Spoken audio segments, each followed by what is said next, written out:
Hello again, lovely listeners, and welcome back finally, after a bit of a gap, to Oh the Humanities, starring the twin Humanities. My name is Paddy. I am the gingerest one, and with me as always is my wonderful co-host, CJ. Say hello.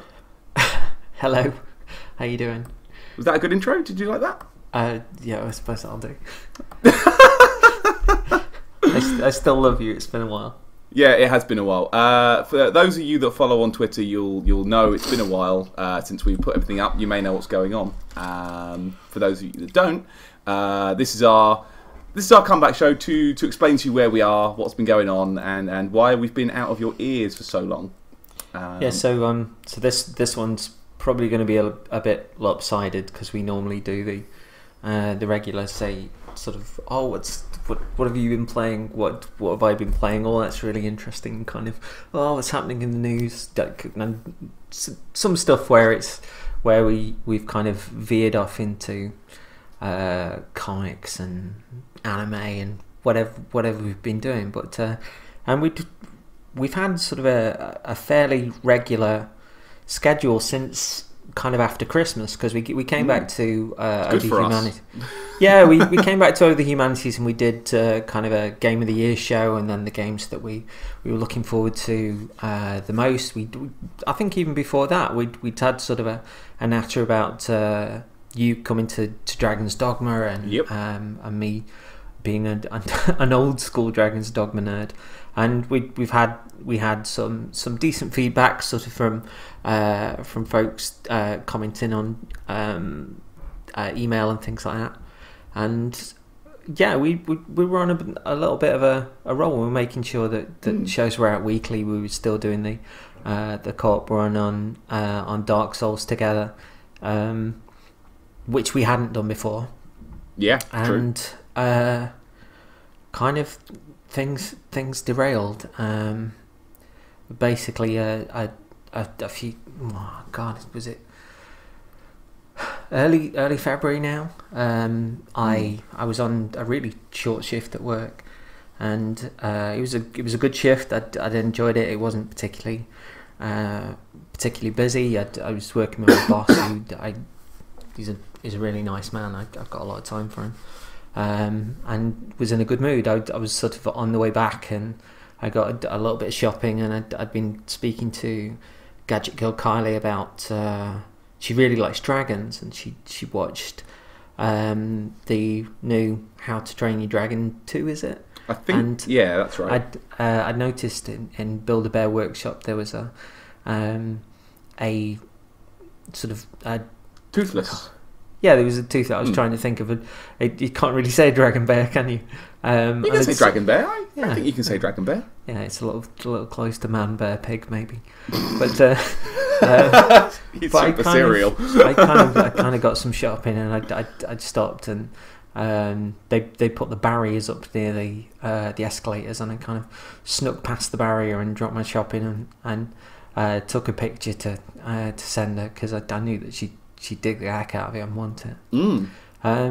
And got back through the front door, and the light was on, and I didn't remember sort of leaving the light on at all, and saw that this sort of old fleece sort of blanket that I bunch up against some of the doors in winter was part way in front of the door from the hall to the living room, and so walked in, and just everything under the telly had gone, and stuff from the coffee table. There was stuff scattered around. Man, the first thought was like, has my landlord let someone in? Is this like is this an old debt from years ago? That's just I didn't know what to think, and so I called the landlord, and he hadn't done anything like that, and I was like, well, how else have they got in? And he was like, have they gotten in through the back door?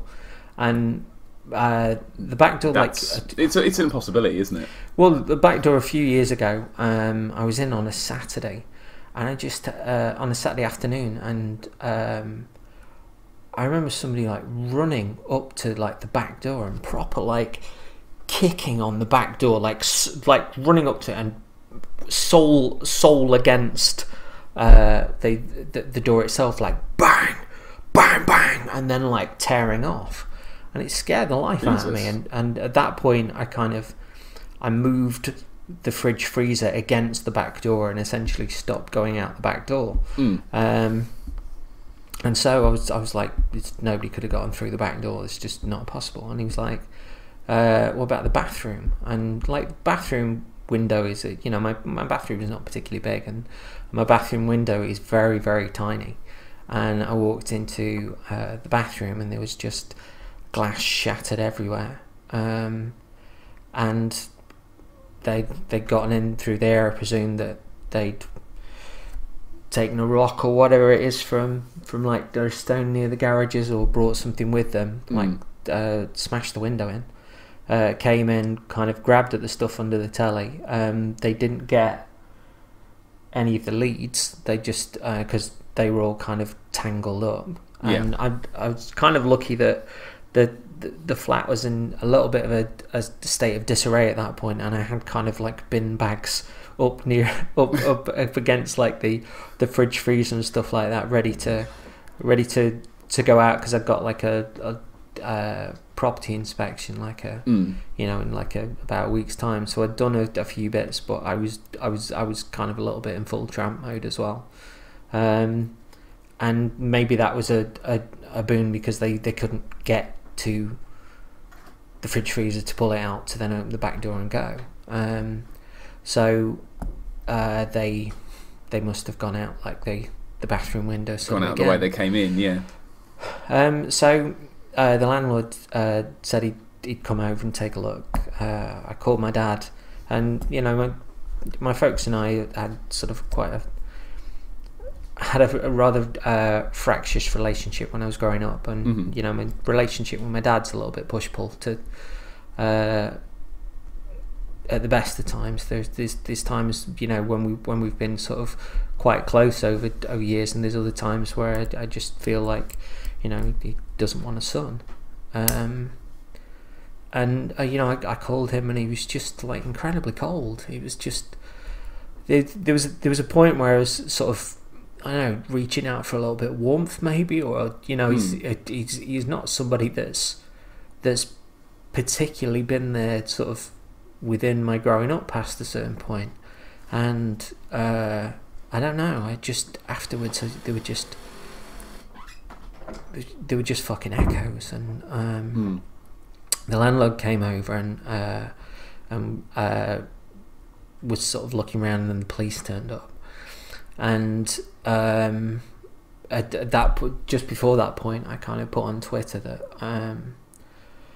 I've been broken into, and I had no insurance. I mean, I thought on the one hand, I thought the place was pretty secure. I never dreamed in a million years someone would try and get through a bathroom window that is that small. And you know, a few years ago when I was out of work, you cut your cloth accordingly. It's you know, every penny mattered. So yeah, the police came over, and they were really nice. They were really cool. I was a bit shell shocked, and I was sort of trying to get my head around stuff. But I could kind of hear my phone going, and I could just hear kind of the sort of chirps of messages, sort of, that I hadn't seen at that point. I could just hear them coming through on Twitter. The last thing you saw, the last thing I think you literally put the tweet up, and that was it, wasn't it? Because I tried to text you once or twice, but like my credit exploded on me. I was like, I can't do anything. No, I mean, I could. I mean, I didn't know. I didn't know what the tweets were. I just presumed that that people were sending nice messages and supportive messages, and even within the kind of the chirps that were sort of coming from her phone like constantly, it buoyed me a little bit. It's, you know, I mentioned that there was very little warmth and recognition that was there at that point, and it just put a little bit of sunshine in my heart. It was just, I know, I can't quite equate it, properly. But when I'm being asked questions and I'm trying to give specific answers and find serial numbers and all this sort of stuff, to just hear that kind of little sort of noise tone sort of going off, it meant a lot. The police examined the bathroom window and they found blood on it, and we went outside, and not only was there blood on the window, but there were spots of blood leading like across like the there's like a garage behind my flat, like, well, not garage, like car parking spaces, small car park area, isn't it? Yeah, so there were odd sort of spots of blood, and they went sort of under this arch, sort of out into the street. And when I was coming home, there were two things on the there was a thing on the floor, and at the time I kind of like laughed a little bit. It just looked like, my thought was like, the floor's got a cheese grater. And I didn't realise at that point they must have dropped the Xbox 360 that they nicked, because I didn't even realise the sort of grills near the fans came off, but that's what was there. But there was a game case that was covered in blood and had a fingerprint on it. So they then, which is amazing, really, isn't it? Which is amazing. I mean, the police at this point were like, we don't mean to seem off, but this is pretty exciting for us because this never happens. Yeah, we've got a fingerprint, we've got blood at the scene of the crime, and we've got blood leaving the scene of the crime, and then this sort of wash of blood and a fingerprint. Because one presumes they could then turn on detective vision and then just follow the trail back, right? Well, we've sort of followed it down the street a little bit, and we wondered if like there was a car that picked them up at that point. But yeah, basically they told me that if this person's on system, essentially they've got them, which was great in that it's regard. Nice to feel, isn't it? Yeah. Not for the. I mean, I remember talking to you shortly after, and not for the sort of fact of getting your stuff back, more the fact that they get them to stop doing it to someone else. Yeah, I mean, I at that point there wasn't really any sort of rational thought in my head, to be honest. Everything was just sort of all over the place, and to be as excited as I was on the cusp of Dark Souls 2's, Scholar of the First Sin and Bloodborne, like to then have suddenly everything gone was just, I knew it was there. That was like the initial thing was like this. The podcast is fucked. Everything's fucked. Like, and I don't earn a huge amount. I work about 30 hours a week, and gaming, I don't really go out a lot either. Gaming's a big deal for me. It's not. It's something that I in previous times has got sort of about loneliness and depression, and it's something I continue to be like hugely passionate about, and suddenly to have that removed was just it didn't hit me at that point, but I knew it was there. It was kind of in the distance a little bit, and the landlord then sort of came and started boarding up the window, and sort of screwing these bolts in, and then I had forensics turn up really late, and they were sort of dusting doors and like getting stuff off the windows. They'd left a boot print on the top of the toilet seat as well. Oh wow! So they took that up and were dusting for the sort of odd bits that they knocked or whatever. Yeah, bits, areas where they look like they've been disturbed, and well, it's more like like there's a door handles, that sort of thing. A few things that they didn't get away with, like I presume they just grabbed for what they could, but there was like a copy of Drive Club that and they were dusting for like fingerprints on those and stuff. But I didn't realise that, because they told me that the stuff that they use can make electrical equipment go awry. Really? Which I didn't know. So they were asking me for, you know, if I was all right with them doing sort of certain bits and stuff, but I don't know. It's hard to. The lady again was really, really nice, and then kind of everybody went, and it was just at the house, and I kind of went back onto Twitter, and I saw that I saw the messages that were there. I saw that you know, you and Chris Ban had set up the fundraising thing, and was just fucking blown away. I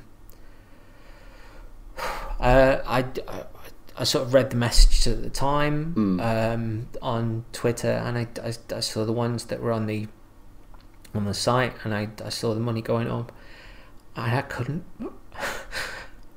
get my head around it, because like we're this tiny little fucking podcast, and you know there are people that I've spoken to from afar, or people that I speak to a fair bit, but the sort of things went out to such a degree, to such a wide-ranging degree, that people gave that much of a fuck. You know, even beyond the donations, just the messages and all that kind of stuff. I felt so alone that night. Like, up until sort of getting to that point, and there was still the echo of the flat and all that kind of stuff, but I read those things so many times, and you know, I tried in the aftermath to kind of reply to all of them on Twitter when I could and stuff. I spoke to my boss and sort of explained what had happened, and he was just like, "Don't worry about it, we'll sort it," which was nice of him. And you know, the company were really good on that front as well. But I was incredibly jumpy, like, around anything sort of behind the flat. It was difficult to relax on the one hand, but I don't know. I think I kind of read a lot of net stuff, and you know, I kept yourself busy. I don't know. It's difficult to sort of think of that time directly after, because I think I just kind of pretty much sort of stayed on the net. That I found sort of afterwards. I found my old like DS Lite, and started playing Final Fantasy 4 on it. Yeah. Until the power went down and I didn't know where the charger was. So, and that Final Fantasy 4 is just amazing on the DS. And then I remember that I got kind of like a PS2 and original Xbox sort of above the wardrobe, so I got them down, and I put on. I in the kitchen. I've got like a load of old like PS2 games and PS1 games in like a cupboard, so I was sort of rifling through those to see what I could find. Most people have food.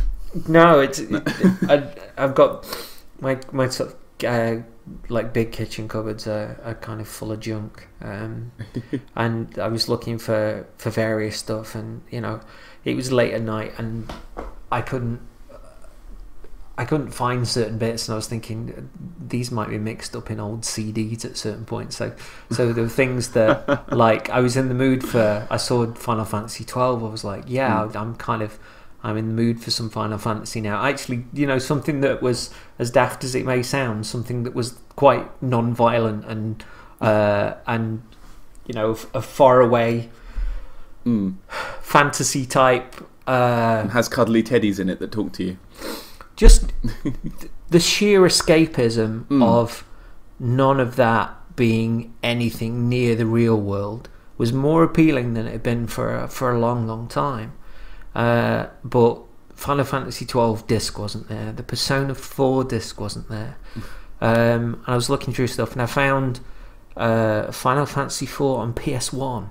Oh wow!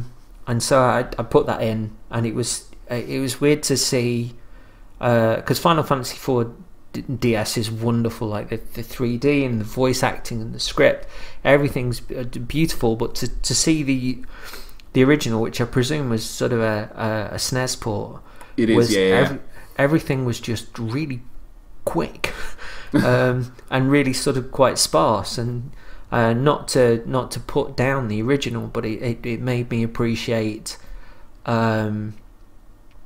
exactly how well the DS version was, you know, how well it had been done. And I was always surprised that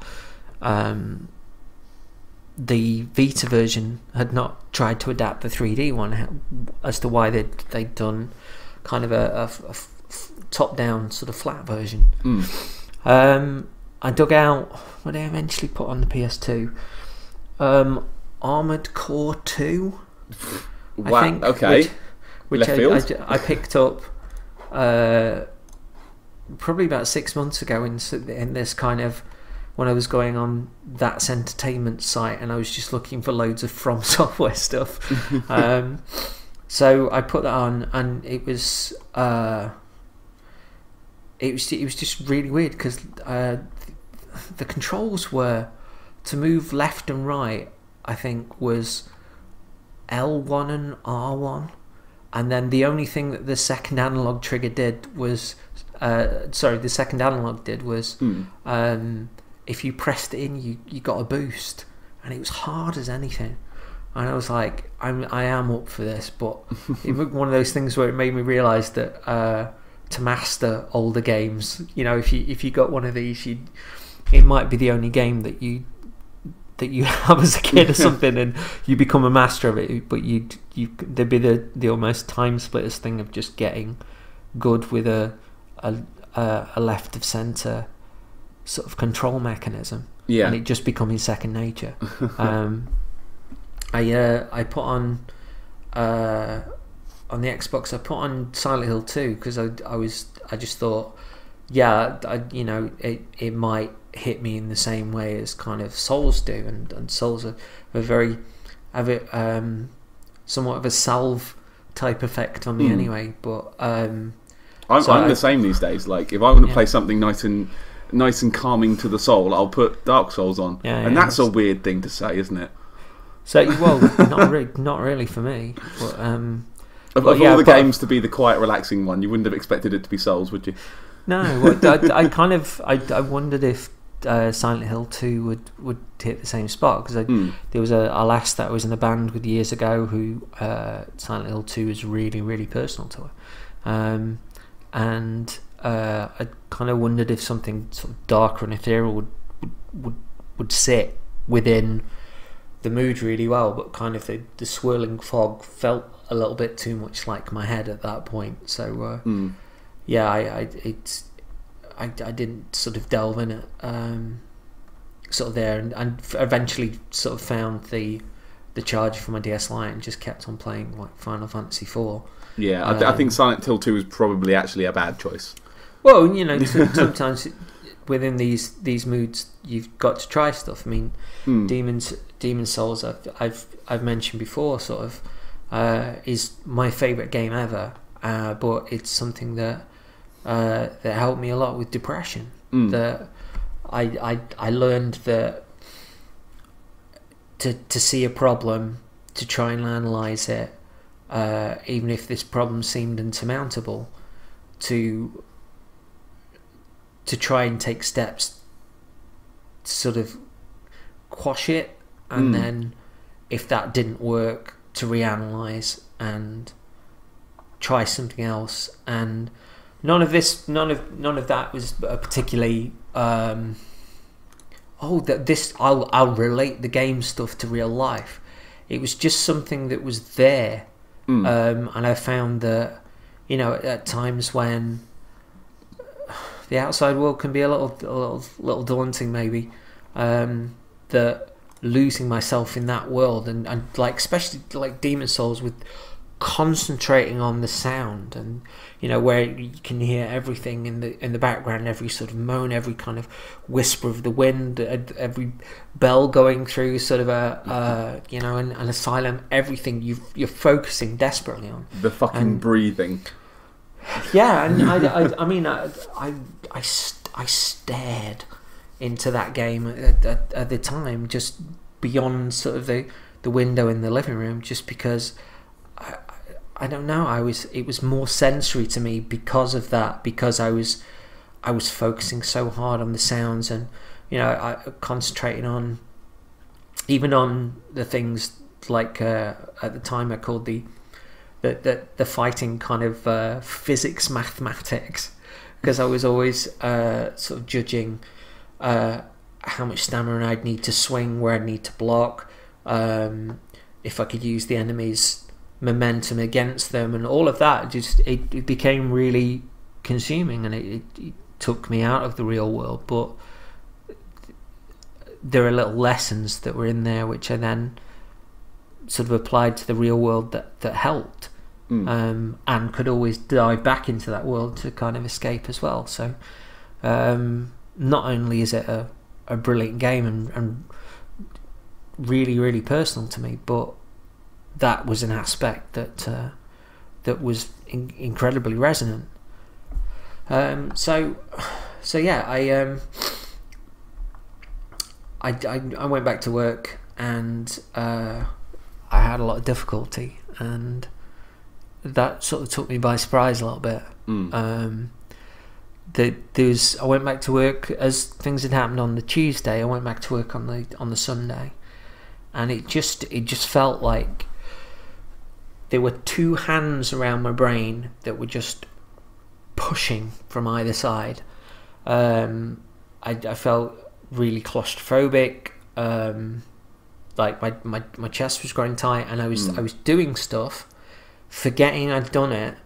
I'd done something, then seeing that I'd already done something, and then getting really frustrated, and that was winding me even tighter. I remember speaking to you later on that night, I think, and you were definitely out of sorts. Even like a few hours after you got home, you definitely seemed out of sorts.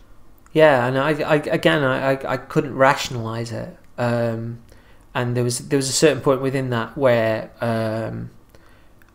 one of my colleagues did there was a really nice gesture where they kind of helped me out with something, like spontaneously, and you know, I worked with some lovely people, but I burst into tears, and I just sort of went out into the corridor, sort of just beyond work, and like my boss followed and stuff, and just fucking sobbed. And I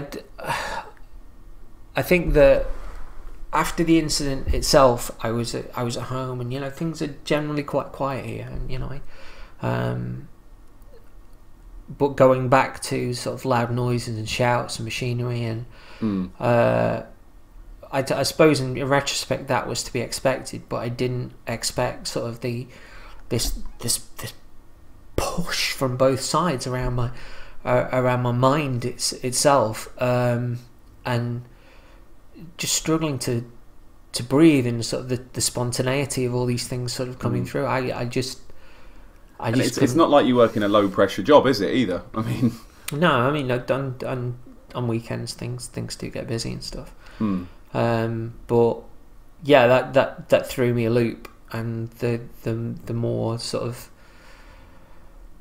the more things wound, the more I couldn't control any of it, and it just felt like I was floundering. So I was off.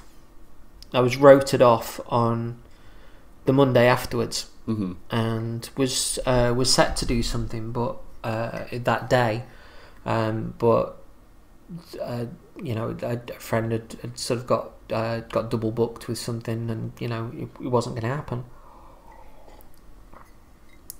So in the afternoon, I was like, sorry, I'll go out and I'll do a little bit of writing, because you know, I've got like a little netbook, and yeah, I'll get some good music on and some good coffee and do a bit of people watching and do some writing. So I left the house and I got about halfway down the street when two guys tore around the corner, like at speed, and crossed the road. And part of me just went, no. And like I looked back, and the taller one disappeared into the tunnel, sort of between the flat leading to the back, and the smaller one stood watching. I remember you said when you walked past him, you got like nothing specific, but like a feeling. Well, honestly, I saw them. I saw them tear around the corner, and a part of me sort of looked. I got out my phone to sort of impart pretense to kind of. And I looked back and check a text or something like that. I was just. I looked back and it was like, are they? And then I walked back towards the flat and I looked in between the tunnel. I looked at the smaller guy sort of dead in the eye, and then sort of the other one was in the tunnel and sort of messing about with this bag, which sounded sort of like it got tools in it.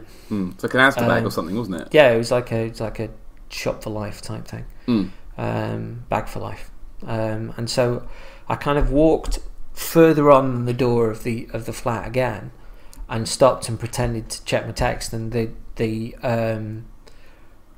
smaller one disappeared into the tunnel, and I kind of used that point to kind of belt into the house, like unlock the front door and sort of go into the flat.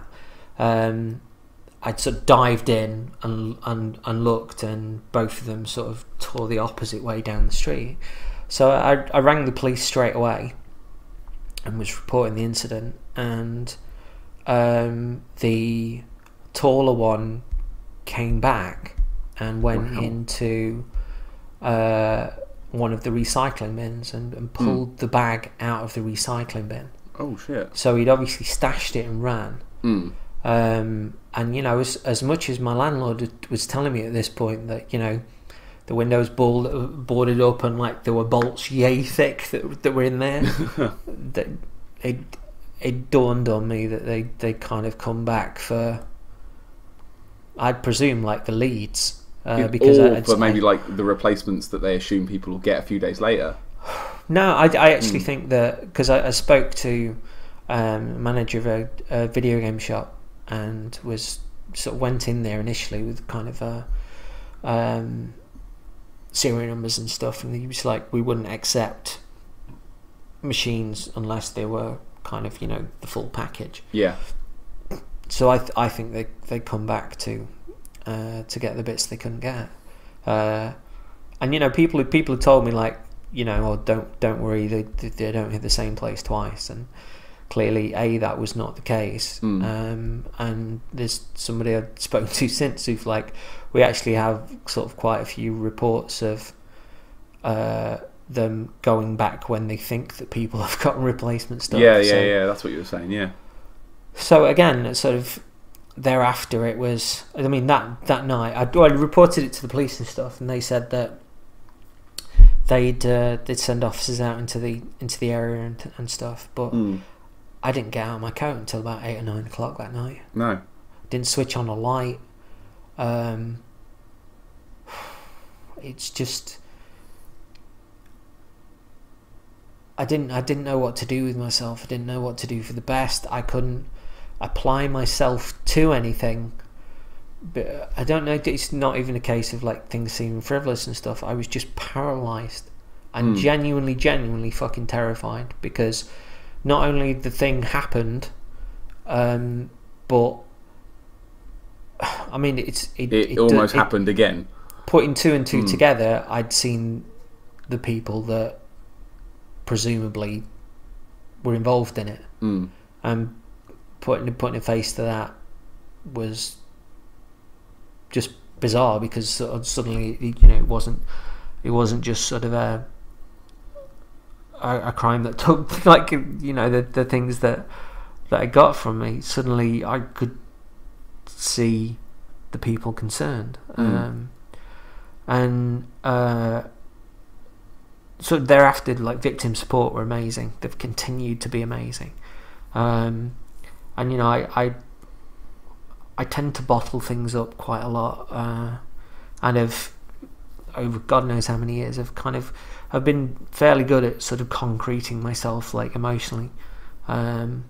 So it really helped for someone to listen and to be able to get this stuff out. And the landlord the next day sort of fitted a new window, which he assured me is kind of laminated like shop windows, so if somebody tries to do it again, the window will crack but it won't break. And I got sent out like these window alarms that you put them on the window, and on the other side of like the double-sided sticker it says, like, you know, warning, this window is alarmed and will activate if touched and stuff. So at that point, sort of victim support were getting sort of quite frustrated because they'd asked the police to sort of catch me up on a little bit on what was going off, and I hadn't heard anything.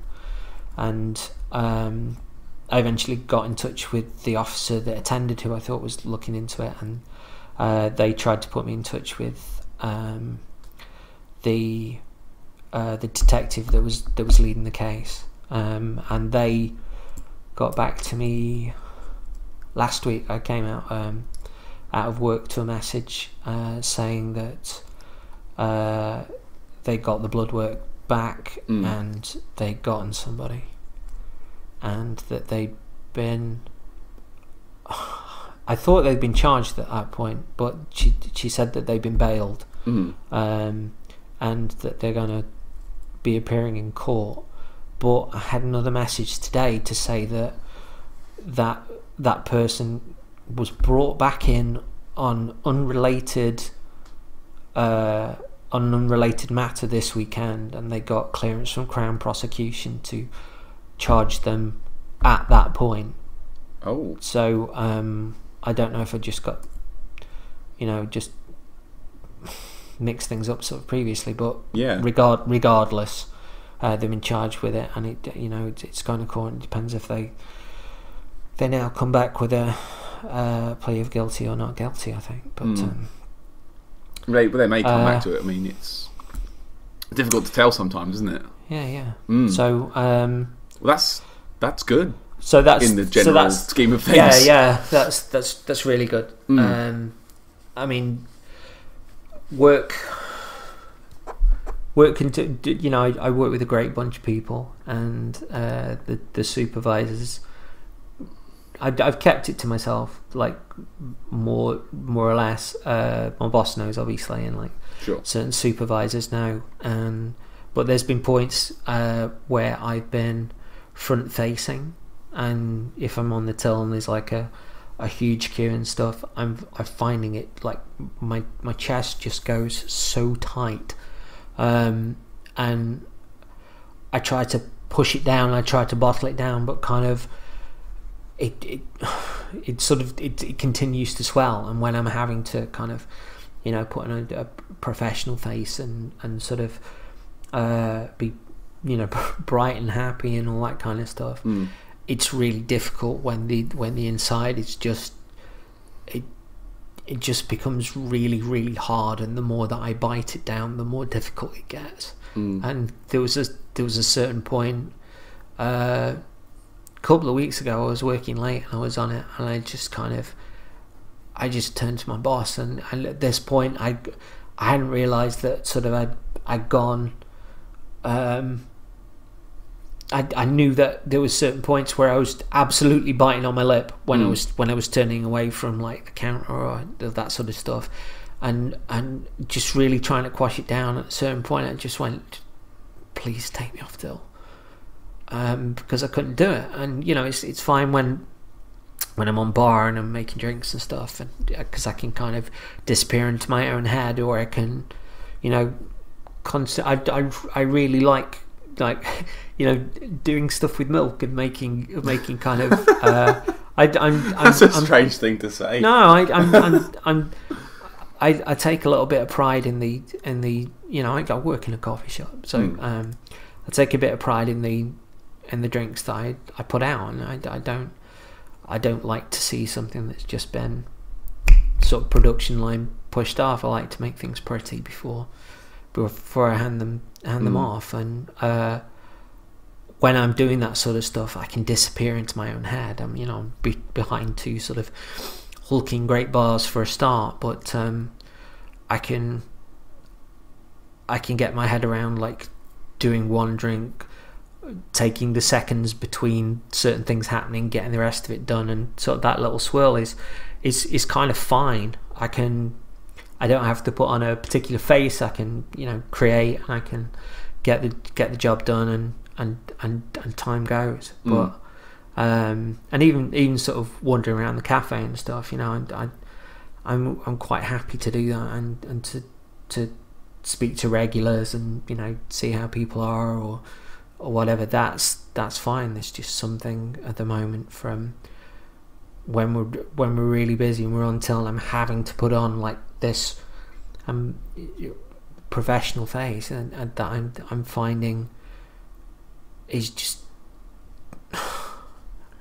I know the feeling you mean. I mean, when I used to work in the first camera shop I worked in, and they let me work on the lab at the back, you know, it was I preferred that to anything else. And this was, you know, with me in a perfectly fine normal place, that I was able to just sit there and just focus on the job in front of you.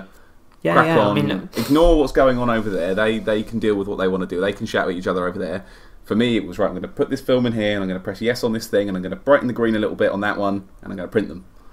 And it was almost, I suppose, do you find it like therapeutic in a way to sort of sit there and just focus on the job in front and take pride in it? I guess. I mean, it's till work is my least favourite sort of part of the job anyway. I mean, everybody sort of knows that it's there. Oh, no one likes till work. Everyone hates everyone. But no, I mean, I don't dislike people. in particular, you know, we get a lot of regulars, and we have some really, really good people. But there was the period within this where the best way to say it is, it just feels like my head is plunged underwater, and every now and again I pull it out, and then it's under again, and that it's a case of like at certain points just having to like try and sort of like just fill my chest, and it feels like I'm gasping for those breaths, and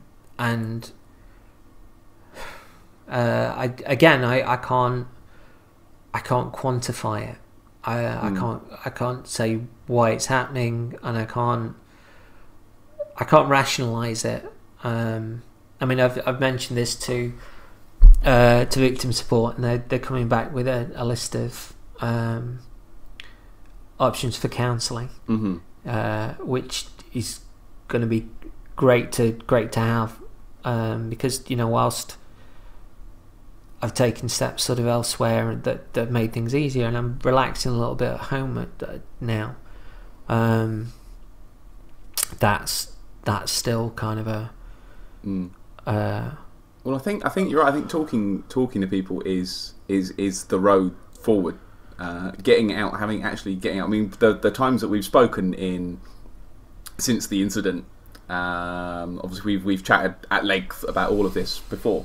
But I think it's good for you, and good for people in general, just to get it out and just to actually talk. I mean, I for the most part of this podcast, I've just sat here just on me Todd, I've kept my mouth shut, and I've just let you talk because I think it's good for you to get it out, and I think the listeners will hear that, and I think, I don't know, does it feel good to talk about it yet? Does it feel good to get it out? I know you say you bottle up a lot, but has it felt good at all to vent it all out like that? I mean, the talks I've had with victim support have been great, and you know, there's been people that have on you know, not just yourself, but folks that on Twitter that have kind of checked in and had chats, and that's helped loads. Because there's the weird thing is, like, fucking dads are just not called. There's certain friends that that know it happened, that have just disappeared, and I mean, I think some of that could come from a certain act of, like, not knowing what to say. Like, I mean, I'm honestly, I mean, I'm not good at words usually, which is a sterling skill for a podcaster. But I mean, when I first heard from you, I didn't know what to say to you. I honestly didn't know. I struggled for the words, and you really hope that people can, you know, get past that and make the effort. But like, the echoes can just feel devastating. I mean, I've not got particular family backup, and I don't know. It's just, I realise that I've become very, very good at just quashing things down. I think that in instances where things are happening like this, where I mean, I used to like years ago. I mean, one of the things that I used to do was I'd been in various bands and stuff, and whenever sort of big emotions sort of happened in that, I could almost turn them into kind of a superpower that I could sit down. I had like this sort of special journal from Paper Chase that was like this this amazing sort of cardstock, and I got this I get these glitter gel pens, and it just felt like I was like writing with magic on tone. And there was, I mean, band wise, it was great to not only get those things out like that, but to turn them into song, to apply genuine emotion to them, and to take them onto the stage. And even if at times there was like one person that was looking back like he just fucking unlocked everything that they couldn't say, that's what made it special. And there's a Grant Morrison quote that I always sort of equated to this stuff, and you know, that I could take whatever I was feeling, and I had the ability to articulate it, to sing it out. And the Grant Morrison quote was something like, "The alchemical transformation of hurt and loss into joy and wonder." And I fucking loved it. I loved making music, and miss it, proper miss it. But without that funnel, it's, I don't know. It's difficult. It's kind of difficult to emote at times. I'm just, I don't know. And like this, there was a certain part of the road back, I guess, that that helped a little bit, because I since band stuff ended in last band ended in 2010, I think, was the last gig in Sheffield. And I turned away from a lot of listening to bands. I'd throw myself into like trying to write books, which is something that I still do, even though like the first one I'm still absolutely fucking proud as punch of. I'm trying to like write a dead-on sequel to that at the minute, and sort of read some of it recently, and I'm still proud as punch of it, and double close to. But yeah, sorry, I lost my thread a little bit. It's all right. Yeah, I kind of got into doing that, and I'd started listening to like video game soundtracks and movie soundtracks, and sort of applying the moment of imagining something and putting it down to matching it against, you know, like a swirling film score, and if I was if I had a little bit of writer's block and I wasn't sure where to go off, and it would be the rise or the fall or the smaller moments or the punching through of the music that would take me onwards. But that's what I was listening to. It was orchestral stuff and video game stuff, and I got back to the touchstone of the Commodore 64 stuff that I grew up with as well, which you know, those guys that were making the stuff back on the Commodore 64 were like my Beatles. I mean, my folks certainly didn't understand it, and you know, when it was only years later with reading things like Retro Gamer that I find out that, you know, some of these incredible musicians were like 15. And you know, the same age as me when it was happening, so that was a touchstone that I returned to when I was writing and stuff. But band stuff always seemed quite difficult to approach, because even when I was in bands, I'd often listen to other bands and kind of imagine that it was me singing, or with the band that I was in at the time had gone on tour, or I'd constantly lose myself in that emotion. And you know, the great part about the last band in particular was I used to write with a lass who had a completely different record collection to me. So what came out in the midst of that was chemistry. You know, it wasn't like, oh, we all listen. Christ, the stuff that I've seen recently on like on boards has been like, oh, looking for a singer. Foo Fighters meets Muse or something like that. We've got like two bands, and yet, you know, back in that last band, she was into like the Smiths and Kate Bush and Pink Floyd and Radiohead, and I had kind of all this stuff like Butch Walker and my Commodore 64 stuff, and like lots of AOR stuff from when I was younger, and lots of really obscure like acoustic stuff, and like the you know, not only made for great sort of mixtape CDs going back and forth and stuff, but what came out when we started to write wasn't her record collection or mine. It was something special as far as I'm concerned. And you know, I in the aftermath of that, I wondered if I even had something to say, because I kind of threw my all at the last lot. But you know, I'd pulled away from that sort of stuff fairly massively, and on it was I had sort of a Sunday morning. I think it was the first Sunday sort of after everything had cracked off, and before and after that first shift that I went into that really threw me, I sought out Gerard Way's solo album. And you know, I years ago I started working for this chip and pin company that were just horrible, and like the last My Chemical Romance album, like Danger Days, was an incredibly positive album, and I used to just lose myself in that, like to and from work and on lunch times, usually with an egg custard and a steak bake in my hand as well at that point. But it meant a lot to me, and I knew this album was coming out, but I didn't realise it was out.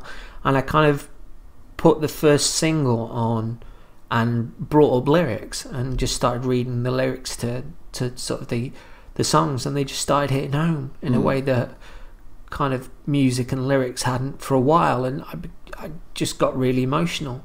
And I think that was a point where it just felt like a watershed moment, that I was coming back to at least even listening to music and was letting myself be affected by it, rather than, I don't know, being kind of concreted and not knowing that I could be affected by music like that and not wanting to, because of, you know, band resonance and stuff. So there was that on the one hand, which was really great, and I just thought, right, well, I'll get sort of a new set of headphones, and I'll get this album, and I'll let it really speak to me, because it was really affecting me and stuff.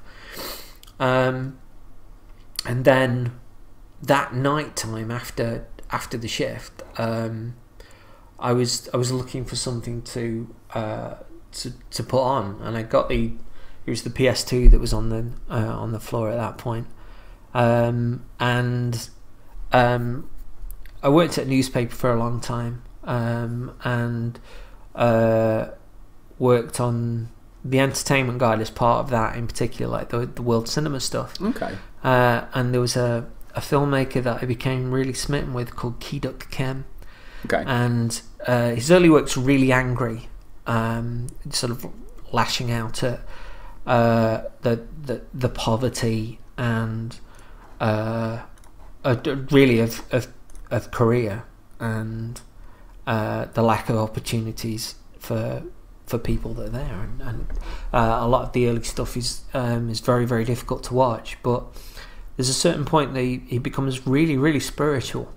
I wouldn't say religious, but he starts exploring the human condition, and it's really fascinating to see. And there were a series of his films where at least one character said nothing throughout the entire film, and yet it worked. And I became sort of smitten with this series of films that he did.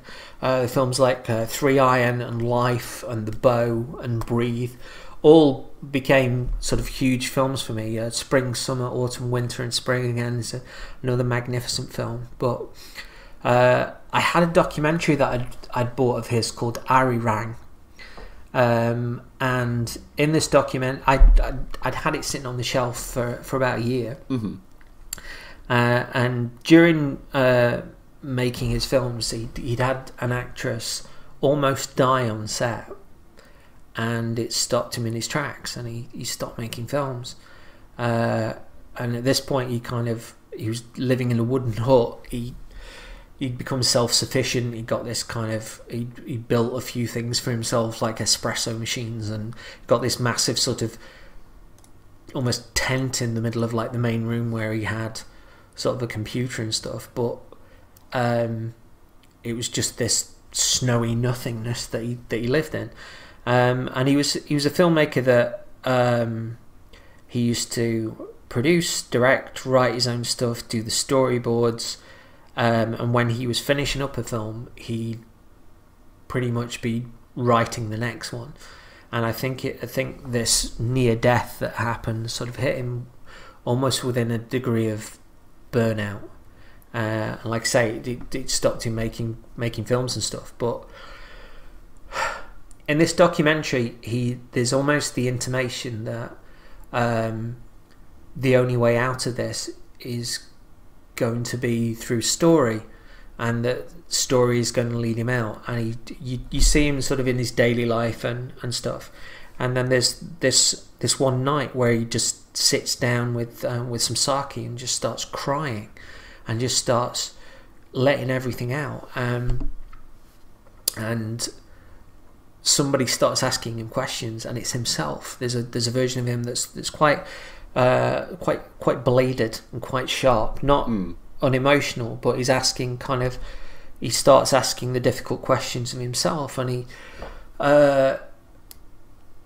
it's fascinating to watch that he splits his psyche into a number of different personalities to ask these questions. And there's even sort of a third version that watches some of this footage, and when it's edited together, presumably the person that's really happy with living like this, living this simply, living day to day, who actually laughs at the footage. And it's almost like he's trying to lead himself out of it by writing this and editing this and stuff. And it's another 2 years before he actually gets out and he starts making films again. But a lot of watching it really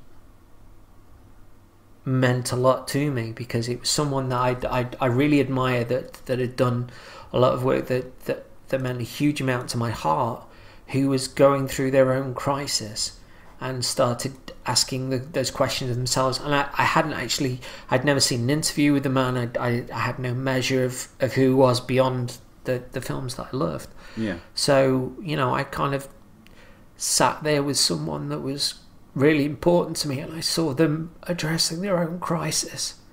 And it just meant a lot. I kind of cried along with somebody else, and I saw the things that he was trying to do, and it just, I don't know. I think I let out a lot that night when I watched it, because I did properly sob when I watched it, but I was between that and sort of the morning's like music stuff. I just felt enthused in a way that I was falling in love. I was letting myself feel again, and that stuff was starting to come out. So coming back to life. Yeah, I mean that. It took a while to approach under the telly properly, as well. I mean, even the PS2 and sort of that original Xbox were kind of strewn on the floor, and there was one afternoon where I was just like, right, if anything goes on first, it's going to be Demon's Souls. So, I mean, it's my favourite game ever. I've mentioned sort of earlier on about it being important to me, not only as a game that stopped me in my tracks, but it did, the depression stuff and all that. There's this huge kind of smelting pot for me of Demon's Souls, and there's just admiration and awe, and even sort of aspects of taking me back to those sort of Ray Harryhausen films that I loved when I was a kid, like Sinbad and all those sort of bits. So it just seemed right that Demon's Souls would be the first thing to go on. And it'd been ages since I'd been on Demon's Souls, so rediscovering the atmosphere, the design, the wonderment, the fear, I absolutely loved it. And I think that one of the reasons why I didn't just smack things back under the telly in was I wanted to appreciate that I was in this situation, that I was in the situation where folks had been so fucking wonderful, and I didn't want to take any of that for granted, and I wanted it to be special within the steps that I took afterwards. And Demon's Souls was just phenomenal to lose myself in again. I've got to say, seeing your name flash up back online in the top corner, me and Laura were sitting watching YouTube, I think, and we saw it flash up. We both actually cheered. Oh, really? We did. We went, hey, he's back! Oh, that's awesome. It was really good. We saw you sort of like, oh, and I said, I wonder what he's playing. Gave it a couple of minutes, and it's Demons. Excellent. I think I just sent you an excitable tweet. You did. Going, Dimonzu, I think it was all it said. I think you sent me a message on Twitter and on PSN. But yeah, instantly put it back in myself as well. But I was there was a degree of sort of falling in love with Demon's Souls all over again, and falling into games, like taking those first steps, but them being really attentive and really loving, appreciating them, savouring them. Yeah, I mean, I can't stress this enough that I feel genuinely lucky that people put themselves out for me in that kind of way. Yeah. Well, if you don't mind, I'm gonna cut in here for a bit, because as you're probably aware, I've just let you talk for an hour. So there's a reason. I did mention that this one might be a little lopsided. Yeah, so, that's fine. Because I can tell you, and I can tell people listening, my story from how everything happened. So obviously we've covered the tweet you put up, and obviously you sent me a text at the same time, because we were gearing up to play some Dark Souls that night, weren't we? We were going to just go and the next bit, the co-op stuff. We're going to go battle Huntsman's cops, weren't we? I was all prepped for that, and I saw your tweet, and then you vanished, and that was when Twitter exploded. Being obviously, I assumed you were off doing stuff, so a lot of people came to me as kind of your proxy for that evening, and I mean, just seeing the initial flood of like well wishes after your first couple of tweets was. They just kept going and going and going and going and going, and it was phenomenal. And within, I would say, about 5 minutes, I had about 4 or 5 people all sending me direct messages on Twitter going, "What can we do? What do we do? How do we help? What do we do?" It was really nice. It was so nice after such because the internet is a very grumpy, miserable shithead of a place at the moment. It was just nice to see the internet do something brilliant. And actually want to help and not just yell at each other. Everyone wanted to help you. They were coming to me going, "What do I do? What do I do? I've got a 360 to go and spare. What do I do?" And it was Chris Spann in the end of the Recycle Bin Pod, lovely Chris Spann, who I was sort of chatting back and forward with, and we sort of both came to the idea that we could do a fundraiser, and we were quite wary of doing it because we were wondering would you want it? Would you want people to put themselves out like that? And I thought, fuck it, no, we're doing it. So I left it to him to get it all set up because I don't know what I'm doing with any of that stuff. So he jumped on and did an absolutely fantastic job on it. And the initial idea was just to get you a 3DS and some Monster Hunter to keep you happy, while things were moving on, because we knew the Monster Hunter was coming out soon, and we set I think it was a target of about 200 quid, which would get a 3DS Monster Hunter, enough to keep you occupied through all the misery. And we put it up and started throwing some retweeting it. I think I broke the Twitter retweet button that night, and we set it up and we both put stuck a couple of donations to get it started, and that was when it got magic. And that is when my heart grew 4 sizes that day, because I sat and I watched the fundraising count, and I watched it go up and I watched it go up again. And we hit the goal that we set in approximately 20 minutes, which is frankly ridiculous. And it kept going.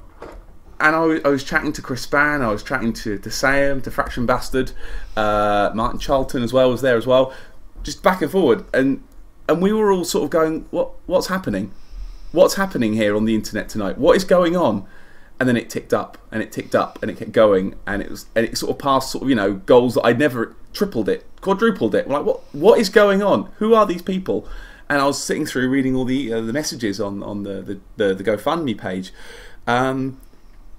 people that we talked to on Twitter, people that roughly were people I've never heard of, people whose names mean absolutely nothing, and just seeing the generosity of people, just seeing you in the situation you're at, and wanting to help, just wanting to do something positive for a change on the internet. And it was gobsmacking, it was humbling, and obviously you were not exactly having a wonderful night, but I can honestly say it was one of the best nights I've ever had on the internet, watching all this love come in and all this support, and that sense of family exactly blew me away.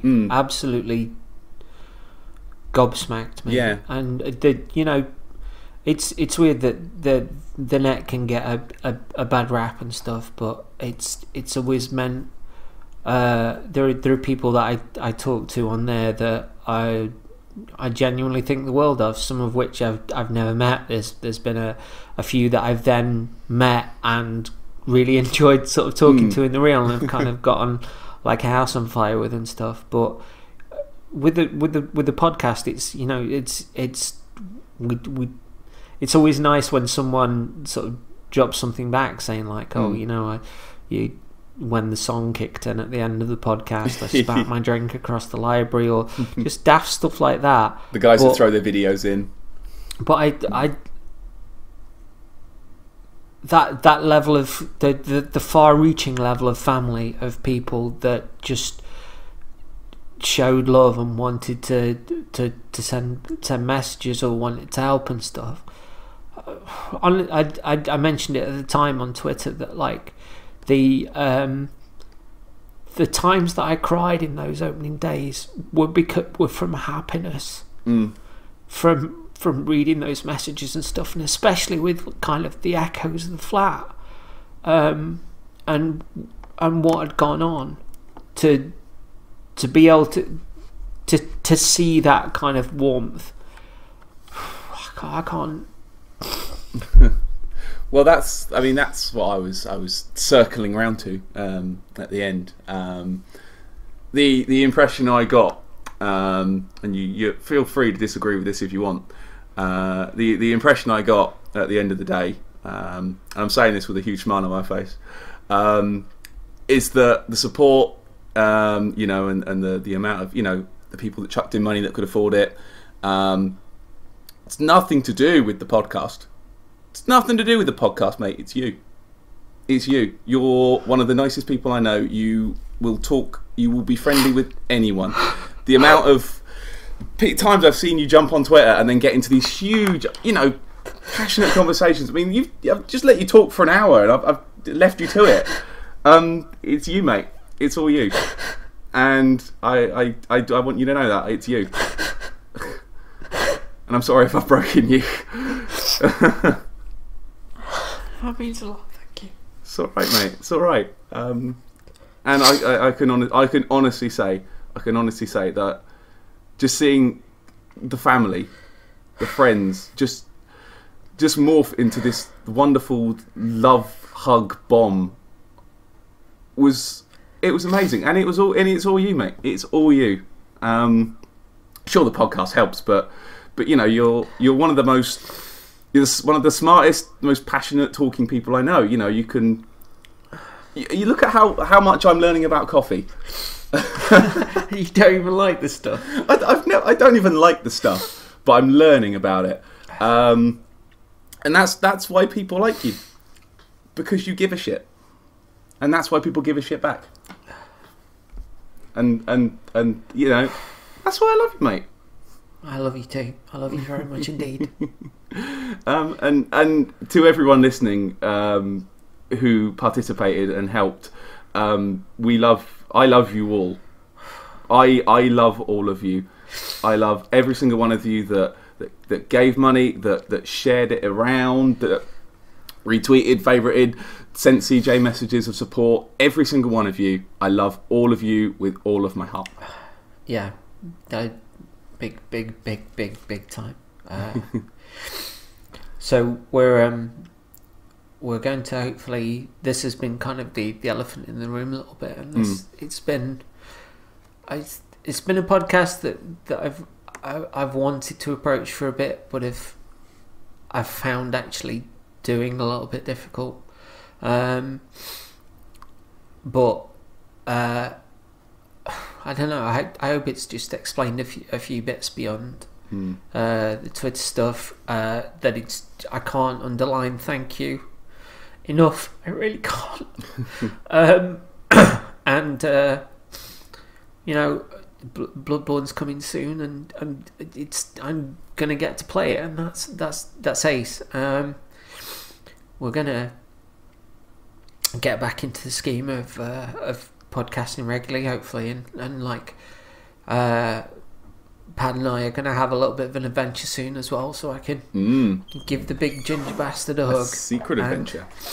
And we can, I don't know, it's going to be good to see you, man, because, I miss you a lot. I think the world of you, and you're half a universe away at times. It's, in the physicality, so big hug for you when I see you soon. Oh, it's going to be double hug bus stuff. Cool. You know it. I think that's probably a good point to tie this off then, you think? Yeah. Thank you for listening, everybody, to me being a bit tearful at times. Yeah. It's been a very real show, isn't it? It's again it's kind of